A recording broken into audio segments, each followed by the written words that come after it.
ቢስሚላህ ራህማን ራሂም አልሐምዱሊላህ። አንድ ሰው ለሚስቱ ያ ኡሚ፣ ያ ኡኽቲ፣ ማማ እና የመሳሰሉትን ቃላቶች ይላል። ይሄ ነገር በሸሪዓችን እንዴት ይታያል የሚለውን በአጭሩ ከዑለማዎች አባባል ወስደን እንመለከታለን። ምን አሉ ዑለማዎች? አንድ ሰው ለሚስቱ እነዚህን ቃላቶች ማለቱ ሁለት የሆኑ ግምቶች ይኖረታል አሉ። ሁለት ግምቶች። አንደኛው ግምት ዚሃር ነው፣ ሚስቴ እንደ እናቴ ጀርባ ነች የማለት ያክል። ሁለተኛው ደግሞ አይደለም ላይሆን ይችላል። ምክንያቱም አሉ ነቢ ሰለላሁ ዐለይሂ ወሰለም ምን አሉ? ኢነመል አዕማሉ ቢንያት ወኢነማ ሊኩሊ ምሪኢን ማ ነዋ። እያንዳንዱ ስራዎች የሚታዩት በንያቸው ነው። እያንዳንዱ ሰው ንያው ነው የሚታይለትና ለስራው ትክክለኛነት ብለዋል ሰለላሁ ዐለይሂ ወሰለም። ለዚህም ነው እነዚህን ቃላቶች ለክብር፣ ፍቅርን ለማሳየት፣ ውዴታን ለማሳየት ብዙ ወንዶች ይጠቀሙበታል። እናም ይሄ ከሆነ አሉ ዑለማዎች ዚሃር አይደለም። 2 ወር አከታትሎ መጾምም አያስፈልገውም። ምንም ነገር እሱ የሚጠየቅበት ነገር የለውም። ምክንያቱም ሚስትን ማክበር ከሸሪዓችን ከዲናችን ነውና። ምን አሉ እብኑ ቁዳማ ረሒመሁላሁ ተዓላ በአልሙግኒ 6ኛው ሙጀለድ 8ኛው ላይ ወኢን ቃለ አንቲ አለየ ከኡሚ፣ አንቺ ልክ በእኔ ላይ እንደ እናቴ ነሽ ካለ ወይ ደግሞ ከዚህ ጋር የተመሳሰሉ ቃላቶችን ከተናገረ ወነዋ ቢሂ ዚሃርን ከነየተበት አልፈልግሽም እንደማለት፣ በቃ አንቺ እንደ እናቴ ነሽ፣ ሁለተኛ ሚስት ለእኔ መሆን አትችም የሚለውን አይነት አባባል ካለ አሉ ምን አሉ አጠቃላይ ዑለማዎች አሉ እብን ቁዳማ ወኢነዋ ቢሂ ዚሃር ነው የሚቆጠረው አሉ።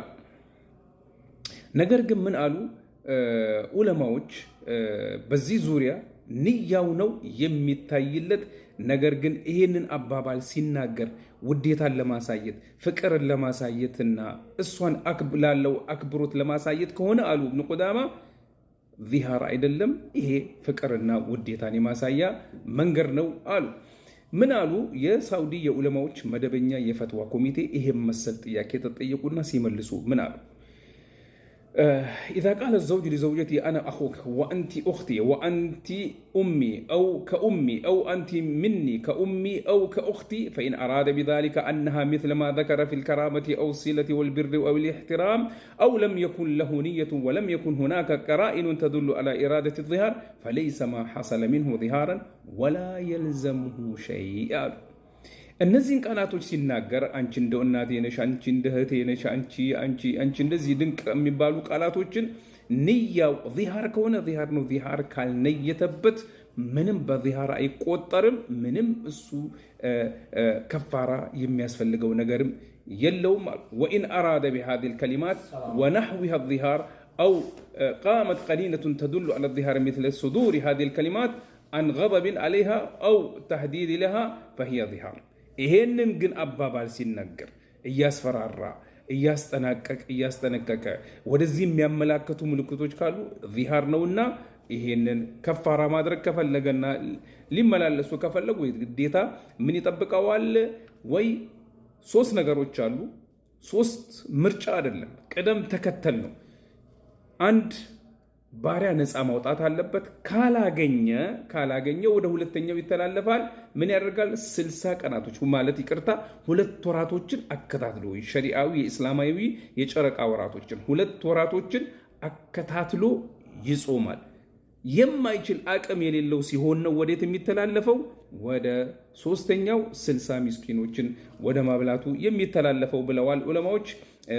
እንግዲህ አላህ ሱብሓነሁ ወተዓላ በሱረት አልሙጃዲላ ውስጥ በገለጹት መሰረት ማለት ነው። አልሙጃደላ በገለጸው አላህ Subhanahu Wa Ta'ala በገለጸው መሰረት ማለት ነው።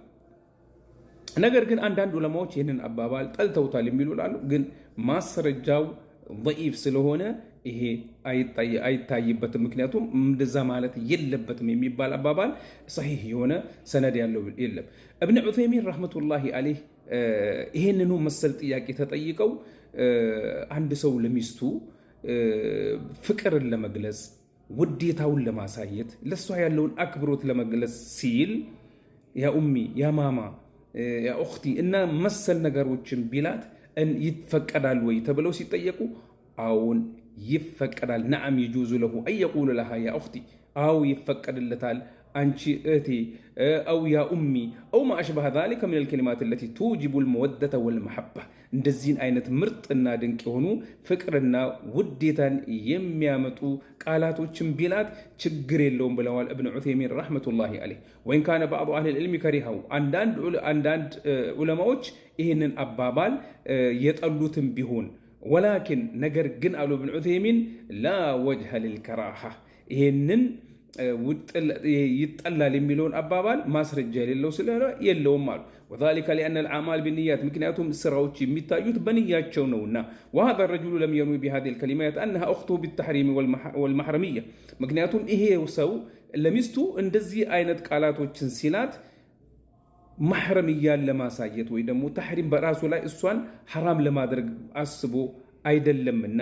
ወኢነማ አራደ የተወደዱ ኢለይሃ ወየተሐበቡ ኢለይሃ፣ እሱ ያሰበበትና የፈለገው እሷን ለእሷ ያለውን ፍቅር ለእሷ ያለውን ውዴታና አክብሮት ለማሳየት የተፈለገበት በመሆኑ አሉ። ወኩሉ ሸይን የኩኑ ሰበበን ሊልመወደቲ በይነ ዘውጀይን፣ ማንኛውም በባልና ሚስት መካከል እንዲዋደዱ የሚያደርግ ነገር አሉ ሰዋአን ካነ ሚን ዘውጅ አው ዘውጃ። ይህን አባባል ያለው እዚህ ጋ ነው የተረሳው ነገር። ይህን ያለው ወንዱ ባልየውም ይሁን ሚስትየው ፈኢነሁ አምሩን መጥሉብ፣ ይሄ አስፈላጊ ነገር ነው። ያ ባባ ብትለው፣ ባባዬ ብትለው ሚስት ባሏን፣ ያ አኺ ብትለው፣ ሐቢቢ፣ ለምሳሌ አንዳንዶቹ ያ ወለድ የሚሉም አሉ። ያ ወለድ እና በመሳሰሉት የሚለው ችግር ያለው ነገር አይደለም ብለዋል። ፈታዋ በርናመጅ ኑሩን ዐለ ደርብ ላይ እብን ዑሰይሚን ረሕመቱላሂ ዐለይህ። ስለዚህ አጠቃላይ አነጋገር አጠቃላይ ስናጠቃልለው ይህንን አባባል ምንድን ነው ማለት ነው? ይሄ ሰው የነየተው እንደዚህ ብሎ ሲጠራት ሚስቱን ንያው ሚስቱን ያ ኡኽቲ፣ ያ ኡሚ እና የመሳሰሉትን እነዚህን ቃላት ሲላት ለፍቅር፣ ለአክብሮት፣ ለውዴታ ከሆነ ምንም ችግር የለውም፣ ይቀጥልበት። አንቺም እንደዛው እህቴ ባልሽን እንደዛ ብለሽ የምትጠሪው ፍቅርን ለመግለጽ ውዴታን ለማሳየትና ለመሳሰሉት ውዴታ እንዲጨምር በመካከላችሁ በተለይ መጠቀም አሪፍ ነውና ብትሉት ምንም ችግር የለውም። ነገር ግን አንተ ወንድ ልጅ ተጠንቀቅ። አንተ ይሄንን ከማለት ንያህ ውስጥ ያለው አንተ እሷን አንቺ እንደ እህቴ ነሽ ብለህ ካልክ ንያህ እሷን ጥላቻና ለማስፈራሪያና እንዲሁም ደግሞ አንቺ ልክ እውነቱን እንደ እናቴ በቃ አልፈልግሽም የማለት ከሆነ ዚሃር ነውና ከፋራ ያስፈልገዋል። ቅድም በገለጽኩት ተርቲብ መሰረት፣ ቅደም ተከተል መሰረት። ስለዚህ ተጠንቀቁ እላችኋለሁ። ወንዶች ይህንን ቃል ስትጠቀሙ ንያችሁ ውዴታ፣ ፍቅርና አክብሮትን ለማሳየት ከሆነ ችግር የለውም። ከዚህ ውጭ ከሆነ ለማስፈራራት ምናምን ዚሃር ነው። 2 ወር ይቅርታ፣ ከዛ በፊት አንድ ባሪያ ነፃ ታወጣለህ። ካላገኘህ 2 ወራቶች አከታትለህ ትጾማለህ። ያልቻለ ነው 60 ምስኪኖችን የሚያበላው። ስለዚህ ከፋራው እንደዚህ ነው። ተጠንቀቁ፣ እንዳትጠቀሙ ይህንን ቃል ለውዴታና ለፍቅርና ለአክብሮት እንጂ። ጀዛኩሙላሁ ኸይረን ባረከላሁ ፊኩም።